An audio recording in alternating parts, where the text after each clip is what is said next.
Hey, welcome everybody. Great to have you guys here this weekend, whether you're joining us in Clark Summit, in Wilkes-Barre, in Dixon City, or maybe even watching online, wherever you happen to be right now. So glad you've joined us for week number 2 in this teaching series called Margin. And we've set aside 4 weeks to talk about this, how to get your life back. In other words, how to live a life of peace and joy and purpose in a world that is constantly pushing us, always pushing us to do more and to buy more and to experience more and to achieve more, and it can get so exhausting and so overwhelming. In fact, when I think about the way that some people live today, I can't help but think about this game. Have you guys ever seen this game? It's called Simon, as in Simon Says. It's a pretty simple game. There's 4 different colored lights. And you just have to follow the pattern of the lights. And if you follow the pattern of the lights correctly, it gives you another pattern that you have to follow. And as you keep going, it just gets a little bit longer and a little bit more complicated. And your stress begins to go up as you keep doing this, especially if you're doing it in front of several hundred people and trying to talk at the same time. And the longer it goes and the more stressful it gets, the more your stress goes up until eventually you fail and it falls apart. And life is like that, I think, for a lot of people sometimes. We just keep adding things to our schedule. We just keep adding expenditures to our budget. We keep adding noise and activity to our lives until eventually we just hit this breaking point. And if you live that way long enough, eventually it's going to take a toll on your life, on your heart, and on your relationships. In fact, when my kids were younger, we had the Disney movie version of the story Alice in Wonderland. And there was a line in there that caught my attention that really stood out to me. When the Red Queen turns to Alice, she says, "Now here, you see, it takes all the running you can do to stay in the same place. If you want to get somewhere else, you must run at least twice as fast as that." Isn't that how life feels sometimes? We just keep running and running and running, and it doesn't seem like we're getting any further ahead. All that we seem to be doing is just keeping up with what we have to do, and that's a difficult way to live, and that's why we need margin. And so just by way of review, this series is based on, at least the title comes from a book by the same name called Margin, written by a Jesus follower and a medical doctor by the name of Richard Swenson. And Dr. Swenson got tired of writing prescriptions for people with stress-related health issues, and so he just decided to write a book. And it's one of the best books out there on this subject. Here's what he says in the introduction to the book. Life in modern-day America is essentially devoid of time and space, not the Star Trek kind, the sanity kind. The time and space that once existed in the lives of people who lingered after dinner, visited with neighbors, sat on the porch swing, worked in their garden, went for long walks, and always had a full night's sleep. I mean, doesn't that sound attractive? And in his book, here's how Dr. Swenson defines margin. Margin is the space between our load and our limits. It's the amount available beyond what is needed. Margin is the space between breathing freely and suffocating. And so last week, again, by way of review, we talked about the fact that when you live life without margin for a period of time, eventually there are consequences to that. The first consequence, our emotions become strained, because when you're always moving through life like the road runner, and when you're always busy and when you're always maxed out and pushed to the edge, eventually your emotions begin to pay the price for that. Second consequence, our relationships become shallow. Because when you're moving through life very quickly, you just kind of hydroplane across relationships. You don't really have time to invest in them. And then third, our souls become shriveled. Because when we get busy, when we get overloaded, the first thing that gets pushed out of our lives is our relationship with God. And so we need margin in our lives. And by the way, when we talk about margin, and the reason we're talking about this in this series is not that we need margin so that we can sit around and do nothing. Like, that's not the idea here. The point of this series is not that you need to quit your job, sell your house, quit shaving, learn to play guitar, and live out of a Volkswagen. Now, the reason we need margin in our schedules is not so that we do nothing, but it's so that we create room for the best things, for the most important things, like building into our relationships, like deepening our faith. It's time for planning for the future. It's time for rest and reflection and all of those things that are important in our lives. But see, all of those things require time. They all require margin. I believe that the best things, the most important things in life, happen in the margin. In fact, I remember a time not too long ago that this really became clear to me. Two of the most enjoyable days of my life in recent memory, March 13th and 14th, 2017. Anybody know why those days were significant?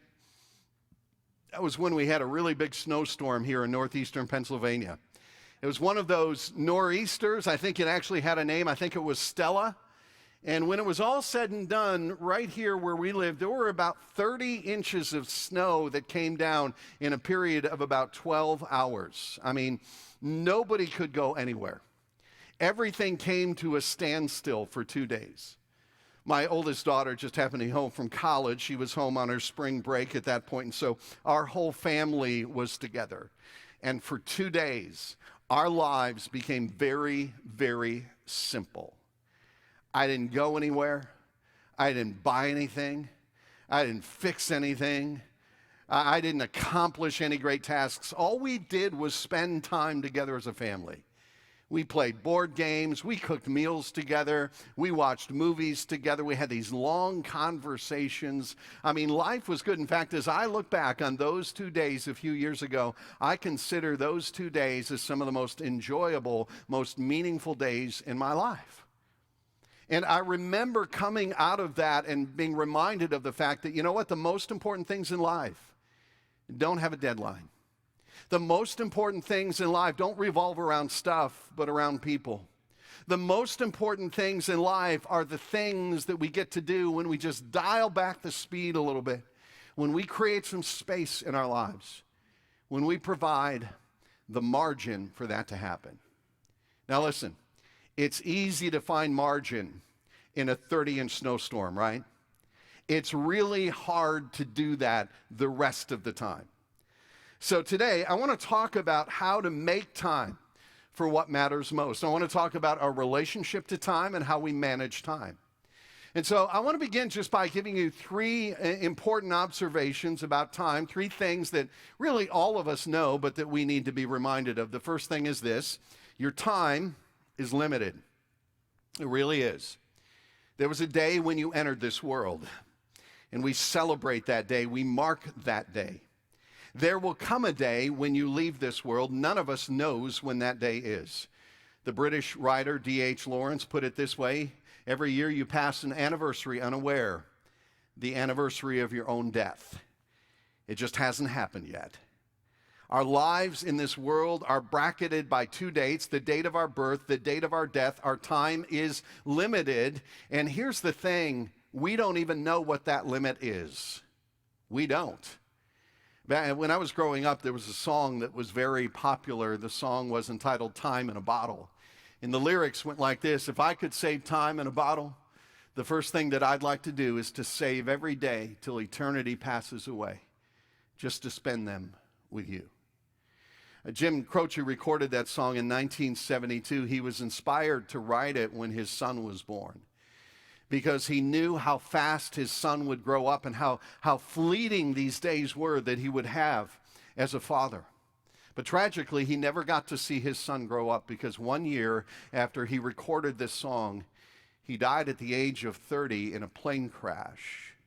And his life, Jim Croce's life, is testament to the fact that you can't put time in a bottle, that our time in this world is limited, and we don't even know how limited it is.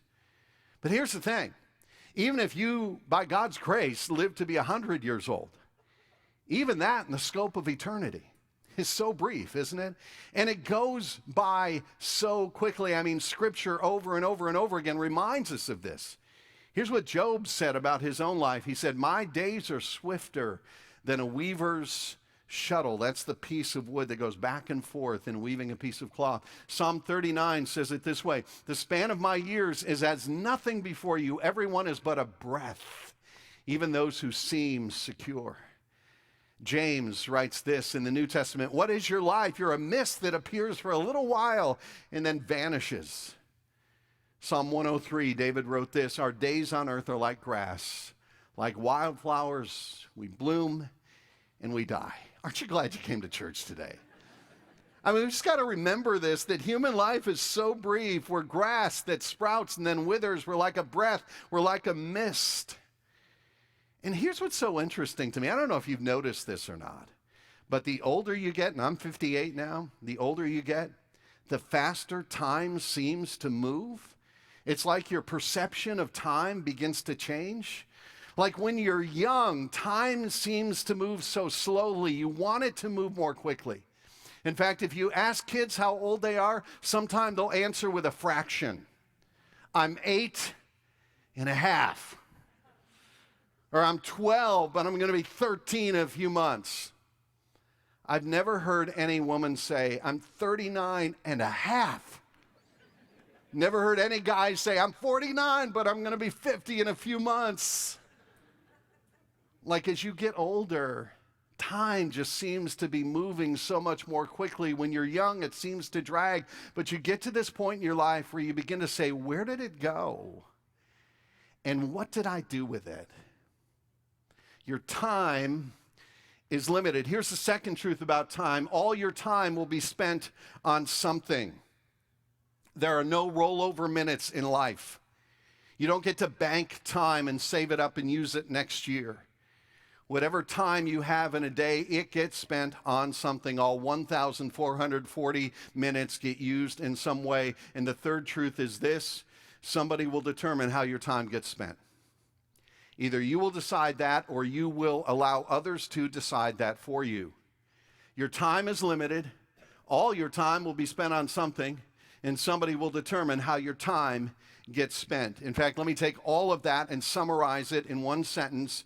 I hope you'll remember this when you leave here today, kind of a summary of what we're talking about today. Because my time is limited, I must limit how I spend my time. Got to manage it well. Because my time is limited, I must limit how I spend my time. Now, as we talk about this idea, I want to see this idea in the scriptures in just a brief passage of scripture, just 3 verses. We'll drill down into it pretty deeply, but it comes from a book of the Bible called Ephesians. This was a letter written to Christians in the first century by the Apostle Paul, Christians who lived in the city of Ephesus. And toward the end of this letter, as he's giving some very practical instructions about what it means to live as a follower of Christ, he talks about time and how we use it. And here's what it says in Ephesians 5. Be very careful then how you live, not as unwise, but as wise, making the most of every opportunity because the days are evil. Therefore, do not be foolish, but understand what the Lord's will is. Now, I just want to walk through this more slowly and just take it a phrase at a time. Like the very first phrase here in verse 15, he says, be very careful. Now think about that for a moment. Why do we tell someone to be very careful? We tell someone to be very careful because something that they're doing or about to do has the potential of being dangerous. Like when your kids are young and they're about to cross the street, you say to them, be very careful, because this can be dangerous. When they get older and they start driving, and maybe they're driving in a snowstorm for the first time, before they go out the door, you say to them, be very careful, because there's the potential for danger here. If you're a husband and your wife says to you, does this dress make me look fat? Be very careful, because there's the potential for danger here. Be very careful then how you live. So the Apostle Paul writes this, and he says, we've got to be careful how we live because there is danger in this world. In fact, it goes on to say this: the days in which we live are evil. If that was true then, it's so much more true now. But in what sense is the world evil, especially in the context of talking about time? I think the world is evil in the sense that this world will push us and push us and push us to give our time to all the wrong things. That we live in this world that will pull us away from investing in things that are vital and eternal and that really matter and will push us toward investing our time in things that are trivial. So we've got to be very careful as we live in this world. Let me illustrate it this way. Years ago, when my kids were young, I took them to a county fair. We actually went there to see a horse show because my kids, when they were young, were very much into horses. And after leaving the horse show, we had to make our way back out to the parking lot. And in order to get there, we had to walk through the midway. This is where all the games are, where you have the opportunity to spend $3 for the chance to win a 25-cent prize. And so as a dad with two little girls walking through there, I was a prime target, right? And all the vendors on both sides were shouting at me. Hey, Dad, come on, win something for your little girls. Hey, Dad, show your kids how much you love them. Come and try this game, and I'm just walking with my girls. I'm not making eye contact. I'm like, yea, though I walk through the valley of the shadow of death, I will fear no evil. But, eventually I caved. And by the time I got through the midway, I had spent $20 and I had nothing to show for it. And I thought, you know what, that's a picture of the world in which we live today. It's a world that's evil in many ways because every day we're surrounded by opportunities that look so appealing and voices that beg for our attention. But if we don't live our lives carefully, we get to the end of this journey. And we've expended our resources and expended our time and expended our emotion on things that have no lasting value. So we've got to be careful. Keep reading here. Be very careful then how you live, not as unwise, but as wise. And this is a key right here. This is the great challenge that we face as we live life in this world as followers of Christ. It's figuring out what is the wise thing to do. What is the wisest and best use of my life and my time and my minutes and my hours? See, the greatest challenge I think we face is not the challenge of deciding between good and bad, at least for most of us. I think 95% of the time we're trying to choose between what is good and what is best, what is wisdom. And we're surrounded in this world by all these options, and we've got to sift through all of that and ask ourselves, not what can I do, but what is the wisest thing for me to do with these limited opportunities, this limited time that God has given to me. And then it goes on to say this, live as wise people, making the most of every opportunity. I love this phrase. And of course, this part of the Bible, the New Testament, was originally written in the Greek language, and the word opportunity is translated from the Greek word kairos. Kairos. And in Greek culture, they actually had a mythological figure that represented this idea of opportunity. There was this mythological god called Kairos, and there are actually sculptures and statues that have been found in different Greek cities that depict this Greek god Kairos. And he was kind of a weird-looking guy, to be honest with you. He had wings on his back and wings on his feet to represent the fact that time is always fleeting. And he has this long hair on the front of his face, but the back of his head was bald, which again is a picture of opportunity, because when opportunity is right in front of you, you can grab a hold of it. But once it passes by, you can't grab it anymore. Which is why the Bible says, make the most of every kairos, every opportunity, because time is moving fast. And because opportunities come and go. And see, you've got to be careful how you live if you want to make the most of every opportunity, because you'll never make the most of every opportunity by accident. You've got to be intentional. And so making the most of every opportunity means I have to ask these questions, like of everything I could be pursuing right now, what is most significant? Of all the things that I could do today, what is most important? Of all the things that I could add to my schedule, what really matters the most? Let me try to illustrate this idea of making the most of every opportunity. Again, when my kids were real young, we would sometimes sit down and watch a TV show together. And it was a TV show that was called Supermarket Sweep. It was a game show. It was on this TV network called PAX. I don't even know if that exists anymore. It was kind of a dorky show, but it was family friendly, and my kids loved to watch it, so we would watch it together. I'm just curious, how many of you, by a raise of hands, would say that you've watched Supermarket Sweep? You would admit that? Oh, at least here in Dixon City, a good number. Yeah, good news for you. This show is being refreshed and brought back in 2019. And if you're excited about that, you have too much time on your hands. But anyway, it is coming back. But the way it would work on the Supermarket Sweep is they would have this series of smaller contests or games, and that would lead up to what was called the Big Sweep. And in the Big Sweep, there were two teams, and each team would get a shopping cart, and they would have a limited amount of time to grab stuff from the shelves and put it in their cart. And you could take up to 5 of any given item. And so the winning team was the team that came back and had the highest dollar value in their shopping cart. And of course, there was a strategy to this. And even if you've never seen the TV show, you know what the strategy is. The strategy is to fill your cart with the most valuable stuff you can find. And so you go through the store and you get the meat and you get the over-counter medication and you get laundry detergent and you get things like that. What you don't put in your cart is marshmallows and elbow macaroni, right? There was a strategy to that. It was all about priorities. Winning the game meant figuring out which items were most valuable and then making sure you put the most valuable items in your cart before anything else. I think that's a picture of a wise way to live life. We have a limited amount of time, and we're surrounded by all kinds of options. And so what we need to do is choose what to put not into our shopping carts, but what are we going to put into our lives?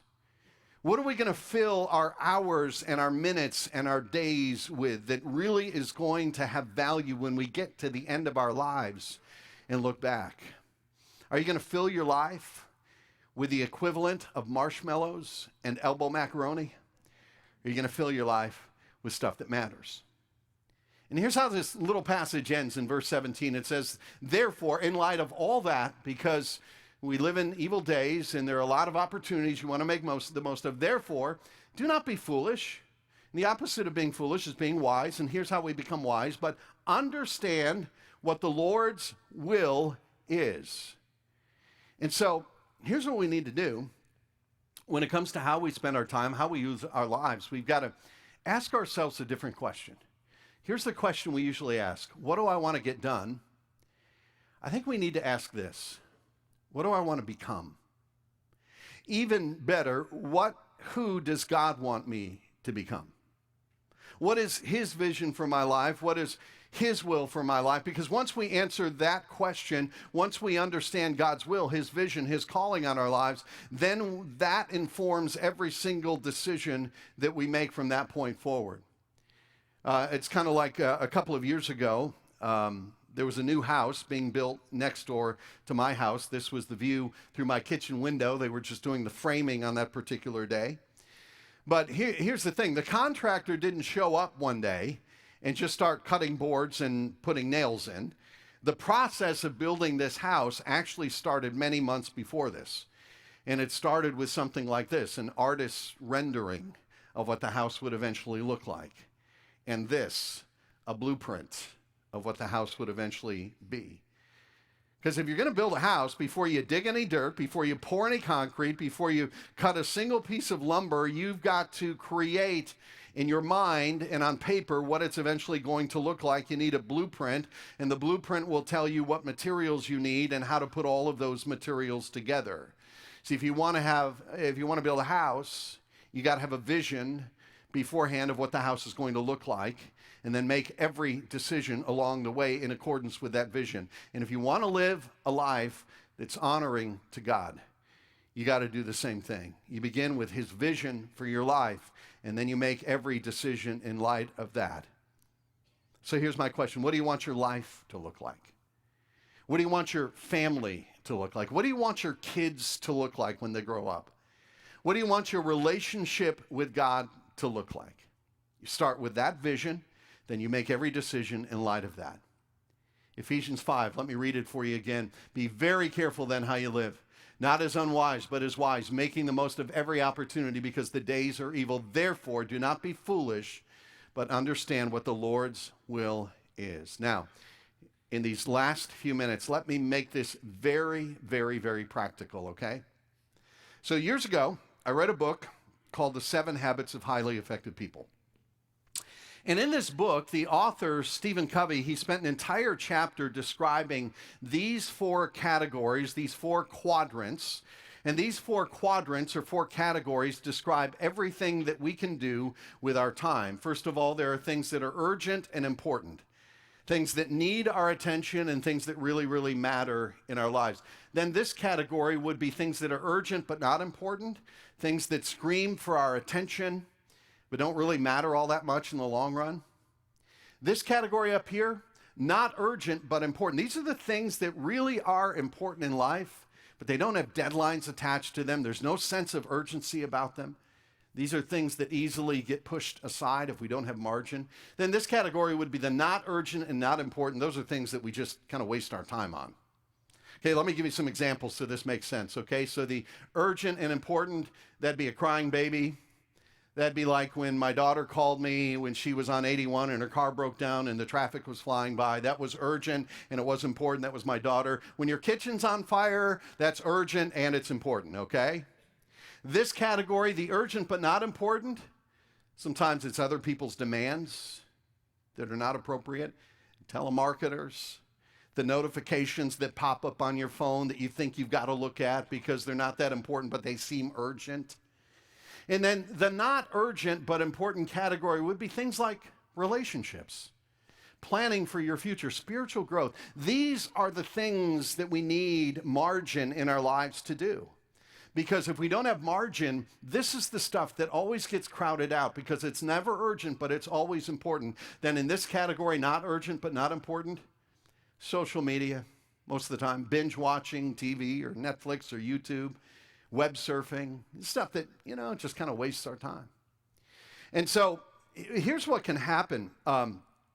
Sometimes when we're driven by insecurity or the need for approval, this box down here, the not important but urgent, that begins to get really big because we start responding to other people's demands just because we want to keep them happy, we want to please them. Or we feel like we've got to take note of every notification, or we've got to have a nice conversation with every telemarketer. I'm sorry if you're a telemarketer. I don't mean to shine a negative light on your profession. But when we are insecure, this becomes big in our lives. Or when we lack discipline, or when we're just trying to escape from the stress of life, then this not important, not urgent box becomes really big. And we just kind of lose ourselves in these distractions. We're actually going to talk all about this next week, how to deal with all the distractions in our lives. But let me tell you the consequence of this. When we're not giving enough attention in our lives to what's not urgent but is very important, then what happens over here is we begin to get a pile up of things in our lives that are important and urgent, like when the relationship breaks down because we didn't invest in it, when the financial crisis comes because we didn't plan for it, when the health issues begin to creep into our lives because we didn't take care of our health when it wasn't urgent but was important, when the crisis of faith hits because we never invested time in developing our faith. And so here's what we need to do. If we want to make the most of every opportunity, we got to get really good at using 2 words. The word yes and the word no. We just got to get really, really skilled at using yes and no. So in terms of yes, we got to say yes to the best things, okay? So I want to make this really, really tangible and easy to grasp. And so here's what it could look like to say yes to the best things. I want to give you an example from a guy named John Grisham. He's one of the best-selling authors of all time. He's written more than 40 books. He's sold more than 300 million copies. But he didn't start writing until he was in his mid-30s. He was an attorney by trade, but he wasn't crazy about his career choice, didn't like his job that much anymore, but he couldn't just quit because he had kids at home. He had a family to support. So what he did was this. He put a single word on his calendar. He said yes to one thing. He would go into work an hour early every day, and he would spend 1 hour every day just writing. He would write about a page a day. He did this for 3 years, and at the end of 3 years, he had his first novel. It was called A Time to Kill. Eventually, he found a publisher, and it got published, and it did pretty well. So he kept doing the same thing for a couple more years, and he wrote his second novel called The Firm, and that book did so well that it allowed him to leave his law practice and pursue his passion of writing full time. And so he had a vision for his life. This is what he wanted to be. And so he said yes to something. He said yes to one word. And he became one of the most popular authors of our generation because of one word. So here's what I want to ask you. What is the one word that you just need to put on your calendar? What is it that you need to say yes to? Maybe for you, the word is date. Okay, so you're married and your marriage has gotten a little bit stale, and so you need to make it a priority to have a no-kid date night so that you can just invest in that relationship. It's never going to be urgent, but it's important. Maybe for you, the word that you need to put on your calendar is church.